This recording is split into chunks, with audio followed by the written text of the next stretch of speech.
마태복음에는 예수님께서 하신 그 사역 일정 기록들이 나와 있지만 특별히 예수님의 설교, 말씀 그대로의 설교입니다. 설교가 5가지의 설교가 기록되어져 있는데 여러분들 다 아시는 거예요. 5장부터 7장까지는 산상보훈 설교, 예수님께서 하신 설교고 11장에 제자들 이제 10명 10장에 다 모으시고 난 다음에 파송하시잖아요. 전도 파송. 11장에 전도 파송하시면서 설교하시는 부분이 있어요. 그리고 13장에는 천국 비유 설교가 있고요. 오늘 18장에 나오는 부분은 예수님의 제자 설교이거든요. 그러니까 무리들에게 한 설교 아닙니다. 예수님을 따르는 군중들에게 한 설교 아니고요. 예수님의 12 제자에게 한 설교고요. 이 제자 설교는 정말 예수님을 따라 사는 삶이 무엇인가? 그리고 또 하나님 나라의 가치는, 하나님의 구원의 원칙은 무엇인가? 하나님께서 아주 소중히 여기시는 것, 그것이 무엇인가? 그것을 이렇게 파노라마처럼 계속 이어서 예수님께서 부드럽게 가르쳐 주시고 계십니다. 18장의 말씀을 보면 정말 이걸 읽다 보면은 참 얼마나 마음에 위로와 감동이 임하는지를 몰라요. 여러분들이 말씀을 읽을 때에 하나의 소설책을 읽는 것처럼 신문을 읽을 것처럼 그냥 흘러 있는 것이 아니라 그 속에 주인공이 나다 생각하면서 이게 나에게 하시는 말씀이다 생각하시면서 읽으면 특별히 마태복음의 18장에만 물론 모든 말씀이 다 은혜롭지만 마태복음 18장의 말씀은 참 깨우침과 감동과 참 뭔가 마음속에 그 울림이 있는 말씀이 이 마태복음 18장의 말씀인데 말씀에 그 등장하는 그 메시지의 주인공이 보면은 소자, 어린아이, 약한 자, 잃어버린 자, 잃어져 버려가고 있는 자도 있고 또 그리고 빚진 자, 뭐 이러한 사람들이 나와요. 읽다 보면 이 빚진 자가 나였구나. 잃어버리고 있는 자가 나구나. 잃어버렸던 자가 나구나. 어린 자, 연약한 자가 바로 나였구나. 라는 것을 되새겨보면은 참 은혜가 됩니다. 말씀 가운데 이 말씀을 반추하면서 이와 같이 너희들이 그 약한 자를, 잃어버린 자를 찾아 나서야 되고 받아줘야 되고 맞아줘야 되고 한다고 하면 정말 자신 없어요. 하나님 저 못합니다. 어떻게 1만 달란트 빚진 자, 나에게 엄청나게 빚을 많이 진 사람을 탕감해줘요? 저는 그렇게 할 수 있는 사람은 아니에요. 저는 여기 100마리의 양을 놔두고 한 마리 잃어버린 양을 어떻게 찾아가요? 잘못해서 이 100마리가 다 흩어져 버리면 나 없으면 다 흩어져 버릴 텐데 그러면 안 되지 않습니까? 좀 무서워서 한 마리 찾으러 가지 못할 것 같아요. 그런 생각이 듭니다. 저는 그러한 삶을 살지 못하는 그러한 모습을 떠올리면서 자신을 한탄하게 되죠. 제가 죄인입니다. 라는 신앙적인 고백 또는 어떤 양심적인 고백을 이 마태복음 18장을 읽으면 우리 스스로 하게 됩니다. 마태복음 18장의 이야기를 좀 이어서 말씀드린다면 첫 번째 하늘나라에서 큰 자가 누군가라고 제자들이 물으니까 예수님께서 어린아이를 데려다가 이 어린아이 같아야만 하늘나라에 들어갈 수 있다. 어린아이가 높은 자다라고 이야기하십니다. 근데 제자들의 입장에서는 어린아이는 약한 자고 당시에 뭐 인정받지 못하는 아주 비주류에 속하는 약한 그런 사람이지요. 근데 그 약한 자를 소중히 여기는 것이 천국의 가치라는 것이죠. 이어서 바로 제자들이 또 말하죠. 이 어린 자에 대한 본문을 얘기하면서 그러면 이 약한 자고 우리들이 뭐 쉽게 중요하게 여기지 않는 그러한 자를 예수님께서는 또 양의 비유를 통해서 잃어버린 한 마리 양을 비유하시면서 그 양을 하나님은 찾아 나선다. 그 잃어버린 양을 그대로 제자들이 들을 때 그 잃어버린 양은 진짜 양이 아니고 사람이잖아요. 그래서 제자들이 물어요. 우리 형제 중에서 하나님을 떠난 사람, 잘못하는 사람이 있는데 그 사람들 어떻게 해야 됩니까? 그 잃어버린 양이잖아요. 그럼 그 사람을 찾아가야지. 너희가 가서 은밀하게 그 사람 인격을 좀 세워주면서 가서 타일러라, 권고해라, 권면해라. 근데 말을 듣지 않아? 그러면 2명 이상이 가가지고 더 깊이 있게 얘기를 나눠줘. 근데 그것도 말을 듣지 않아? 그러면 교회 이름으로 가서 얘기를 해. 근데 그도 듣지 않아? 그러면 이방인과 세리처럼 여겨. 그러나 여기서 끝나는 게 아니에요. 하나님은 여기서 끝나. 우리는 잃어버렸으면 그래, 잃어버린 거 포기, 실각한 거 그냥 포기, 비용 그냥 손해난 거니까 이거 제껴놓고 나머지만, 남은 100마리의 양만, 99마리의 양만 잘 챙기자 하는 게 우리 세상 사는 사람들의 법칙이지만, 하나님은 그렇게 교회의 말도 듣지 않던 그 사람이라 할지라도 그를 위해서 어떻게 해야 된다? 기도해야 한다. 너희들이 기도하면, 이 땅에서 기도하면, 이 땅에서 풀리면 하늘에서도 풀릴 거고, 이 땅에서 묶으면 하늘에서도 묶여지는 거야. 너희들이 기도해야 돼. 그리고 너희들이 기도하는데 두세 사람이 모인 곳에 누구도 나도 같이 있다. 그건 뭐예요? 그 잃어버린 자를 향해 예수님도 같이 기도해 주신다. 그런 메시지가 되지요. 그리고 그 잃어버린 자가 이제 돌아온단 말이에요. 다시 회복된단 말이에요. 그럼 우리 용서해주고 받아들여야 되잖아요. 베드로가 물어요. 그럼 몇 번 용서해 줄까요? 우리가 전례적으로 알고 있는 것처럼 유대인들의 가장 큰 용서의 범위는 7번입니다. 최대의 범위가 7번입니다. 유대인들은 굉장히 숫자적으로 사는 그런 습성이 있어요. 문자적으로 사는 습성이 있어요. 그래서 7번 했으면 7번까지는 지키는 거고 최대한도예요. 그 넘어서는 안 지켜도 된다라는 어떤 율법적인 그런 생각을 가지고 있거든요. 그래서 7번까지만 하면 될까요? 라고. 7번이면 굉장히 높은 수치이기 때문에 아마 예수님께서 칭찬할 것이라고 생각하고 베드로가 물어봤는지 모르겠습니다만은 예수님의 답변은 아니었죠.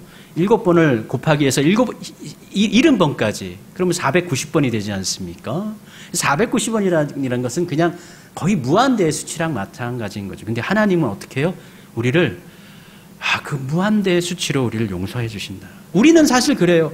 7번이 아니에요. 우리는 3번도 용서 못해요. 우리는 3번까지, 그래, 3번까지 참는 사람 있을지 몰라. 한 번 잘못해서 그래.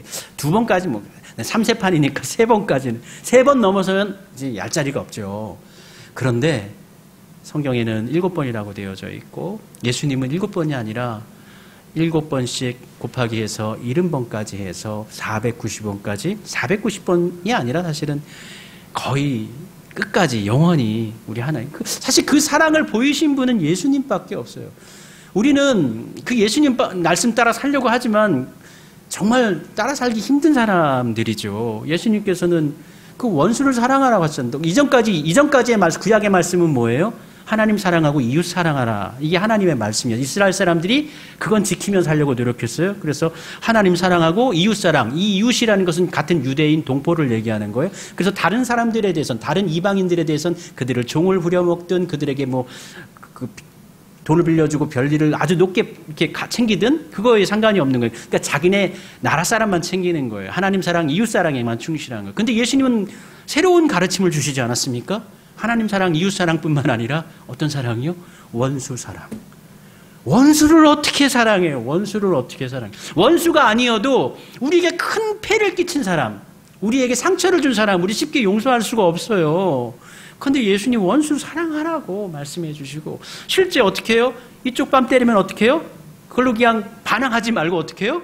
오른쪽 뺨도 내밀라. 그렇게 얘기하죠. 근데 우리는 그렇게 하지 못하잖아요. 근데 예수님 그렇게 하셨잖아요. 예수님은 예수님을 죽이려고 하고, 예수님을 죽이려고 애쓰고, 예수님을 비난하고, 그렇게 했던 사람들을 어떻게 해요? 십자가상에서 용서해 주셨잖아요.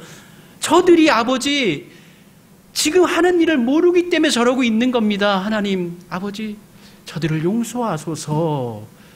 정말 예수님 그렇게 하셨어요. 그 말씀대로 하셨어요. 근데 우리는 예수님의 그 말씀대로 따는 게 너무너무, 우리 본성을 갖고 있잖아요. 우리 내추럴 본성 있잖아요. 휴먼 본디지가 있잖아요. 한계가 있어요.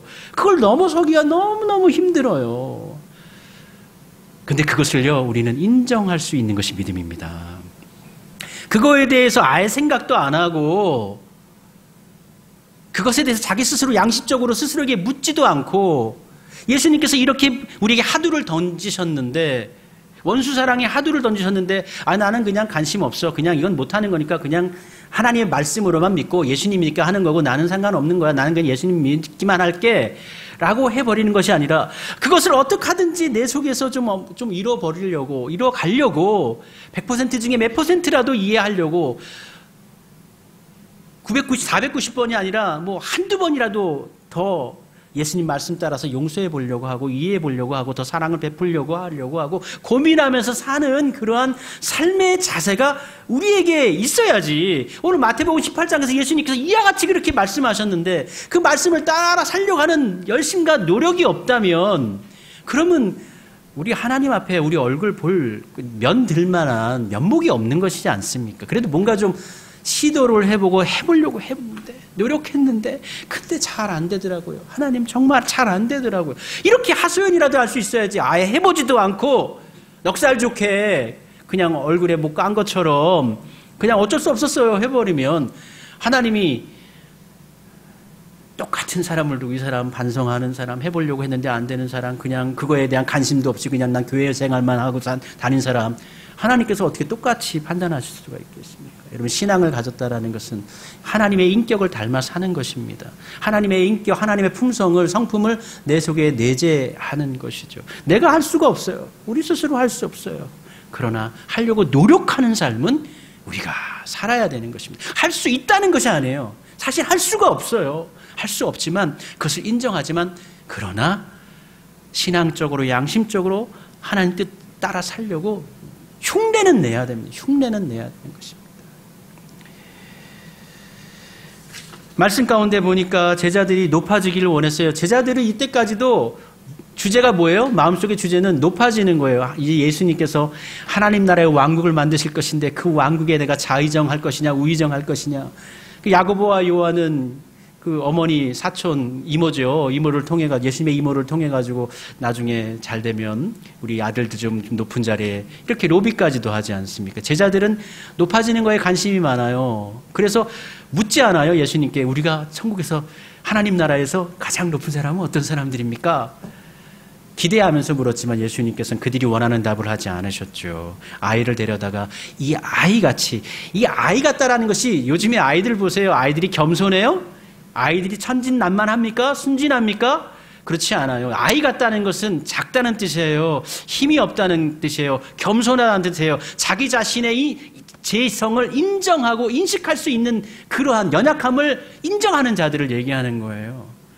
그러한 아이를 세우시고 난 다음에 천국에서 높아지는 것은 두 번째 문제고 들어가려면 이 아이처럼 겸손해야지 들어갈 수 있는 것이지 그렇지 않으면 들어가지도 못한다. 제자들의 생각하고 완전히 틀어진 말씀을 예수님께서 하시는 거예요. 너희들 천국 가서 크고 싶어? 겸손한 사람이 돼야 돼. 낮아지는 사람이 돼야 돼. 그러면 천국에서 높아지는 사람이 될 수 있어. 그렇게 말하면서 이 낮은 사람, 너희들이 무시하는 사람, 그 잃어버린 양, 세상의 가치로는요. 사업하는 사람들의 경영의 가치로 보면요. 이것은 정말 합리적이지 않고 이성적이지 않은 거예요. 어떻게 99마리를 놔두고 그걸 어떻게 될지도 모르는데 지금 늑대가 와서 사자가 와서 곰이 와서 잡아갈지도 모르고 사람들이 훔쳐갈지도 모르고 자기들이 스스로 알아가지고 또 도망을 칠지도 모르는 그 양무리를 남겨두고 잃어버린 한 마리를 찾아가지고 산골짜기를 언제 돌아올지도 모르는 언제 이 밤 지나서 찾을 수 있는지도 없는지도 확증 안 되는 그 모험이란 말이에요. 세상의 관심과 수학적인 원리로는 그러니까 은혜는 뭐예요? 계산될 수가 없는 거예요. 은혜는 계산될 수가 없는 거예요. 우리는 당연히 그러한 결정 내리기 힘들어요. 그런데 우리 하나님은 우리 아버지는 그러한 결정을 내리시는 분이에요. 잃어버린 한 마리의 소중함, 그 한 마리의 소중함이 얼마나 큰지 이 비유에서 말씀하시는데 한 마리를 찾은 기쁨이 99마리 있는 것보다 크다. 여기서 어떻게 수치로 비용하면 한 마리야 99마리가 어떻게 클 수가 있겠어요? 그건 말이 안 되는. 그런데 하나님의 그 마음의 깊이는 기쁨은 그와 같을 수 있다는 거예요. 부모의 마음이 그런 것이죠. 이게 세상의 마음, 우리 개인의 마음, 사업하는 사람의 마음으로 이걸 계산하면 안 돼요. 부모의 마음으로 계산해. 여러 형제가 있어서 9형제가 다 잘 됐어도 한 형제가 잘 안 돼 있으면은 어때요? 다른 여러 형제가 한 달에 뭐 수십억을 버는데 한 형제가 잘 안 돼가지고 돈 뭐 몇백만 원도 못 벌어요. 근데 어느 날 일 못하고 가난한 아이가 어느 날 잘 벌어가지고 한 500만 원을 벌었어요. 그러면 잘된 그 형제들 수억 번 것보다 어떻게 해요? 잘 되지 못한 아이가 500만 원 번 거가 어떻게 해요? 더 기쁜 거예요. 그게 하나님의 마음이라는 거예요. 우리는 그 마음을 가지고 살아가기가 참 힘들어요. 유일하게 그 마음을 경험할 수 있는 것은 우리가 아버지가 됐을 때, 아빠가 되고 엄마가 됐을 때야만 그 마음을 조금이라도 헤아릴 수가 있는 것이죠. 그리고 그러한 한 아이를 영접하면 누구를 영접하는 것이라고요? 그러한 한 아이를 영접한 것이 바로 어떻게 해요? 바로 나를 예수님을 영접한 것이다. 그렇게 말씀해 주시고 있습니다. 그러면서 그 아이에게 완전 상처를 준다든지 그러니까 하나님께서 그렇게 소중히 여기시는 양 99마리를 남겨놓고도 찾아 나서는 그 소중한 그 아이인데 그 아이에게 상처를 주면 어떻게 해요? 안 된다는 것이죠. 가난하다고 힘이 없다고 연약하다고 무시하거나 절대 그러시면 안 됩니다. 인격적으로 그렇게 무시하시거나 그러시면 안 돼요. 예. 상처 주는 거예요. 그가 상처 입으면 어떻게 해요? 그를 사랑하는 하나님도 상처를 입으시는 겁니다. 그래서 오죽하면 어떻게 해요? 연자맷돌을 어떻게 해요? 목에다 달고 깊은 바다에 빠지는 것이 차라리 낫다. 그 정도로 그것보다 더 죄가 크다라는 거예요. 연자맷돌은 뭐예요? 엄청 크잖아요. 크기수로는 한 1.5m 정도 되는 줄 묶어가지고 동그란 거를에다 줄 묶어가지고 소가 이렇게 한 바퀴 돌면서 이렇게 밑에 이제 나다르게 놓으면은 이제 그거를 밟고 지나가게 하는 것인데 한 1톤 정도 된단 말이에요. 바위덩어리란 말이에요. 1톤 정도 되는 바위덩어리를 목에다 메고 바닷속에 들어가면 어떻게 살아날 수가 있어요. 그만큼 무게감 있게 이야기하는 거예요. 그들에게 상처 줬을 때 차라리 너 눈 뜨고 눈으로 해서 상처 줬으면 눈 빼버려. 너 손이 잘못해서 손 잘라버려. 발 잘못해서 발 잘라버려. 이 말씀 그대로 하면 우리 살아남을 사람이 어디 있어요. 이 말씀대로 하나만 잘라버리고 하나만 갖고 살자. 안 되죠. 이 말씀은 뭐예요? 진짜 자르라는 것이 아니라 그만큼 그와 같은 죄가 크니까 조심조심하면서 살아야 한다. 그런 말씀인 것이죠. 그러한 작은 아이를 영접했을 때 바로 나를 영접한 것이다. 그 아이가 상처받게 한 것은 바로 그럼 뭐예요? 우리 주님을 상처받게 한 것이 될 수가 있는 것입니다. 톨스토이의 단편소설 두 노인이라는 소설이 있어요. 아주 몇 페이지 되지 않는 소설이죠. 그 이야기의 주인공은 두 명의 노인인데 에핀과 엘리세이라는 같은 마을에 살고 있는 노인인데 엘리세이는 성경의 엘리사를 이제 러시아 쪽 발음으로 얘기한 것 같아요. 그들은 오랫동안 신앙심이 좋은 사람인데 소원이 있었어요. 성지순례, 러시아로부터 해서 예루살렘까지 갔다 오는 게 꿈이었어요. 돈을 모았단 말이에요. 같이 출발을 했어요. 같이 여행을 가다가 어느 한 마을에 들었는데 그 마을에 흉년이 들어가지고 몇 해 먹을 것이 없어가지고 마을이 전멸이에요. 한 집에 들어갔는데 집안 사람들이 다 그냥 아사해버리고 죽어있거나 누워져 있고 그리고 또 음식을 제대로 먹지 못하다 보니까 전염병이 또 돌아가지고 다 그러니까 이 사람들을 돌봐주지 않으면은 죽어갈 사람 처음에 둘이 같이 그들을 돌봤어요. 근데 이렇게 계속 머무르다가는 성지순례 못하겠다 해가지고 에펜이라는 사람은 그 노인은 먼저 출발하고 엘리세이는 남아가지고 나는 좀 여기서 돌보고 난 다음에 갈 거니까 자네 먼저 가세 하고 남았는데 이들이 돌보는 일이 만만치가 않은 거예요. 며칠 된다고 해서 되는 게 아니에요.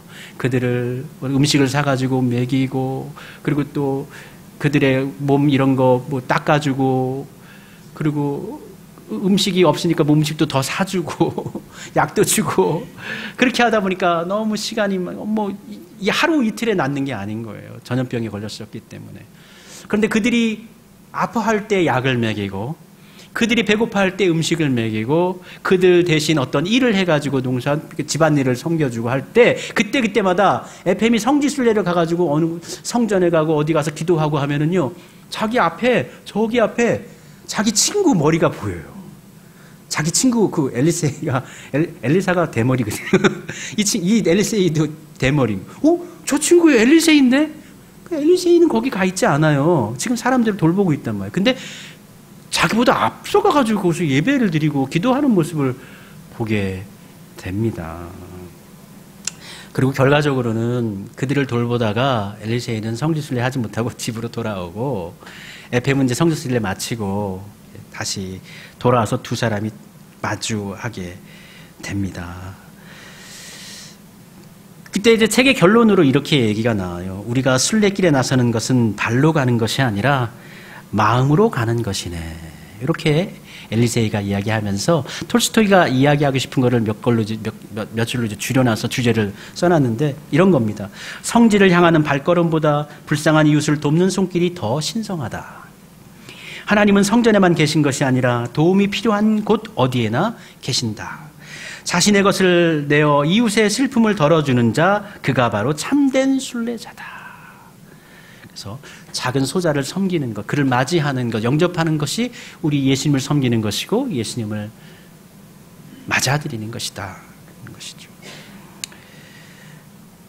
그렇게 해서 잃어버린 양을 찾는 것처럼 우리도 찾아야 하고, 그 잃어버리는 양을 찾는 것처럼 지금 잃어버려지고 있는 이 이스라엘 공동체의 한 형제를 어떻게 해요? 찾아가라는 거예요. 찾아가서 공개적으로 너 이거 잘못했어, 처음부터 그렇게 얘기하지 말고 조용하게 존중해 주면서 이러이러한 건 잘못한 것 같아, 이거 되돌아와야 돼, 회개해야 돼, 타일이라는 거예요. 그런데 그렇게 조용하게 했는데도, 인격적으로 세워주면서 했는데도 말을 듣지 않아? 그러면 공개적으로 이번에 가라는 거예요. 잘못한 거에 대해서 노출시키라는 거예요. 두세 사람이 같이 가가지고. 근데 그럼에도 안 들어. 그러면 마지막에 남는 게 뭐예요? 교회의 권위예요. 교회의 권위. 예수님의 이름으로 이제 강권하는 겁니다. 근데 그럼에도 듣지 않으면 어쩔 수, 교회를 벗어나 버린 거잖아요. 말을 안 듣는 사람은 어떻게 해요? 자기가 안 오겠다는데. 그러면 이방인과 세리처럼 여겨라. 그런데 어떻게 해요? 그렇게 우리는 거기서 끝나지만 예수님은 거기서 끝나는 게 아니라 기도해라. 두세 사람 모여가지고 그가 돌아오도록 기도해라. 너희들이 기도하면 풀린다. 이 땅에서 너희들이 기도하면 하늘이 풀린다. 열린다. 그리고 그렇게 돌아온 사람이 용서를 구할 때에 우리가 잘못했으면 좀 마음에 앙금도 남고 그렇게 하지만 용서할 때 완전한 용서, 앙금 남는 용서가 아니고 그냥 대충 이렇게 받아들이는 그게 아니라 온전하게 용서하고, 우리 하나님께서 우리를 용서하시는데, 우리를 구원시켜 주시는데 그냥 구원 받을 정도만 됐으니까 그 정도 선에서 그냥 쟤는 조금 좀 못한데 저 사람은 좀 부족한데 뭐 이러한 앙금을 우리 하나님께서 가지시면서 우리를 구원하시고 그렇게 하실까요? 아니에요. 하나님은 깨끗해요. 완전해요. 다 잊어버리셨어요. 그런 거 다 없어요. 막 그걸 받아주시는 거예요. 안아주시는 거예요. 그게 하나님 사랑이에요. 아버지 품이에요. 아버지의 놀라운 사랑이에요. 그러면서 비유로 얘기하시는 게 달란트, 1만 달란트 빚진 자의 이야기를 예수님께서 해주시잖아요. 용서에 대한 얘기하니까 그러면 용서를 어떻게 해야 되는지 490원이나 하랬는데 도대체 감이 안 잡히는 거예요. 감이 안 잡히는 거예요. 그래서 예수님께서 1만 달란트 너무나 큰 돈이니까 1달란트가 당시의 시세로 하면은 하루 일삭이 이제 1데나리온인데 1달란트가 6,000데나리온이라고 합니다. 그러니까 요즘 하루 이제 뭐 쿠팡 같은 데 일하면 8만 원에서 한 10만 원 받잖아요. 10만 원이라고 치고, 물론 이제 노동자 일로 하면 요즘에는 노동자들 비쌉니다. 이제 뭐 보조로 가도 15만 원이고 좀 기술 있는 사람은 22만 원에서 25만 원 받습니다. 그래서 그냥 10만 원이라고 치고 하루 일삭이 1데나리온 10만 원인데 1달란트가 6,000데나리온이니까 6천만 원이에요. 그렇게 되면은요. 그런데 1달란트가 아니라 1만 달란트잖아요. 계산해 보세요. 빨리 보세요. 네, 제가 미리 했어요. 6조입니다. 6조. 여러분, 우리가 하나님께서 우리를 용서해 주셨는데 얼마의 가치로 우리를 용서해 주신 거예요? 6조 원의 가치로 우리를 용서해 주신 거예요. 여러분 용서받았어요. 몇 조 원을? 여러분 6조 원을 가지고 계신 거예요. 6조 원에서. 하나님의 놀라운 은혜, 하나님의 크신 은혜, 이거는 세상이 감당할 수 없는 은혜가 되는 거예요. 하나님의 은혜로 있을 데 없는 자 왜 구속하여 주는지 난 알 수 없도다. 정말 그렇죠. 6조 원의 은혜예요. 6조 원의 은혜예요. 근데 놀라운 것은 이어지는 그 예수님의 예화를 보시면은요, 1만 달란트 빚졌던 자가 용서를 받았단 말이에요. 6조 원을 빌렸던 그 빚진 자가 용서를 받았는데 그가 용서하지 못해요. 몇 달란트요? 1,000데나리온이죠. 그죠? 1,000데나리온 1000데나리온이니까 1000만 원인가요? 네. 그 사람을 용서하는, 내가 6조 원을 용서받았는데 1000데나리온을 용서하는. 이게 누구 모습이에요? 이 누구를 얘기하는 거예요? 바로 우리를 저와 여러분을 얘기하는 거예요. 우리는 6조 원을 상감을 받았는데 그럼에도 불구하고 1000데나리온은 받아내야 된다는 그러한 생각을 가지면서 살아가는 사람들이, 그렇게 제약된 사람들이 바로 누구라는 거예요? 저와 여러분이 바로 그런 죄인이라는 겁니다. 우리 예수님께서는 490번 용서해라. 다 용서해라. 이 세상의 가치로는, 돈으로는, 뭐 용서받으려면은요, 정말 빌 게이츠 같은 사람만 용서받을 수 있는 거예요. 우리는 6조 원이 없잖아요. 어떻게 용서받을 수가 있어요? 그럼에도 불구하고 그렇게 큰 용서를 받았는데도 우리는 1000데나리온 빚진 자에게 돈 내놔라 이놈, 감옥에 가둬버린단 말이에요. 근데 그렇게 한 소문이 누구에게 들렸어요? 임금님에게 들렸어요. 용서해줬던 임금님에게 들렸어요. 그러니까 어떻게 됩니까? 빚 탕감이 어떻게 됐습니까? 면제해서 다시금 빚을 갚아라 하는 청구장으로 돌아오지 않습니까? 이 땅에서 매이면 하늘에서도 매이는 것이고, 이 땅에서 풀리면 하늘에서도 풀리는 것입니다. 이 땅에서 우리가 용서를 했으면 그 용서가 유지가 되는 겁니다. 내가 용서를 안 했더니 그 용서가 어떻게 됐어요? 다시 반품이 되어져 버렸습니다. 그래서 마태복음 18장의 말씀을 우리 속에 내재화 시켜가지고, 이게 참 이 죄인 중에 개수가, 이 빚 탕감을 1만 달란트 빚 탕감을 받은 자가, 이 연약한 자가 누구냐? 나구나. 야, 내가 이렇게 살려면 정말 힘든데 어떻든지 간에 하나님은 그러한 나 같은 사람을 이렇게 사랑해 주셔서 나를 살려주셨구나. 이게 바로 은혜구나. 그래서 마태복음 18장은 주제가 뭐예요? 작은 자, 연약한 자, 빚진 자, 그들이 주인공을 대상으로 해서 하나님의 나라는 이들을 어떻게 받아들이는가, 이들을 어떻게 포용하는가, 이들이 어떻게 다시금 세워지는가. 빚 갚지 못하는 자는 어떻게 돼요? 사회의 낙오자가 됩니다. 사회 일원으로 살 수가 없어요. 신용불량되면 우리 사회에서 어떻게 돼요? 직장도 못 구합니다. 요즘 같은 시대에 다 계좌로 다 입금되는 통장도 사용하지 못하잖아요. 열애되는 사람, 공동체에서 열애되는 사람. 그런데 우리 하나님께서는 우리의 빚을 갚아주셨어요. 대속해 주셨어요. 대신해 주셨어요. 은혜입니다. 그게 은혜인 거예요. 세상에 다른 누가 그와 같은 사랑으로 우리를 대속해 줄 수 있어요. 대신해 줄 수 있어요. 오직 주님만, 오직 예수님만 가능한 것입니다. 그래서 우리는 노래 부르잖아요. 있을 데 없는 자 왜 구속해 주는지 난 알 수 없도다. 참 내가 할 수 있는 게 별로 없는데 그렇게 큰 금액으로 나를 사주셨는데, 그러면 내가 그게 큰 금액에 부합한 삶을 살아야 되는데, 생각해보니까 내가 그런 일을 할 수 있는 사람 같지가 않아요. 능력도 없는 것 같아요. 그러니까 왜 구속해 주는지 나는 알 수 없도다. 내가 그렇게 살아야 되는데, 한탄하는 자기 고백이 있는 것이죠.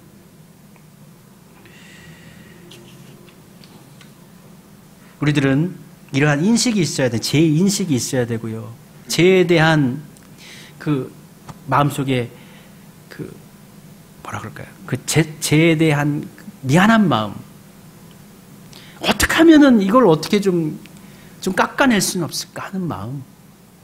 예수님에 대한 고마운 마음으로 이렇게 살아야 합니다. 근데 그 은혜가, 그 자비가 여전히 지금 우리에게도 유효하고 흐르고 있지 않습니까? 하나님은 여전히 자비를 구하는 자에게 자비를 베푸시고, 하나님은 여전히 은혜를 구하는 자에게 은혜를 베풀어 주십니다. 하나님으로 인해 시작된 은혜, 그 은혜를 놓치지 맙시다. 그 은혜 가운데 감사와 감동으로 우리의 주어진 하루하루의 삶을 삽시다. 원래는 우리의 남겨진 삶은 없는 거예요. 없는 거예요. 그런데 그것이 우리에게 날마다 새롭게 주어지지 않습니까? 그 주어지는 삶 가운데 아이고 오늘 너무 피곤해, 오늘 회사 가기 싫어, 오늘 어려워, 오늘 짜증나, 왜 이래, 이것이 아니라 하나님께서 허락한 하루하루를 어찌하든지 하나님의 은혜에 채우는 삶으로 살아야 되겠다 고백하시면서 하루하루 살아가시기를 바랍니다.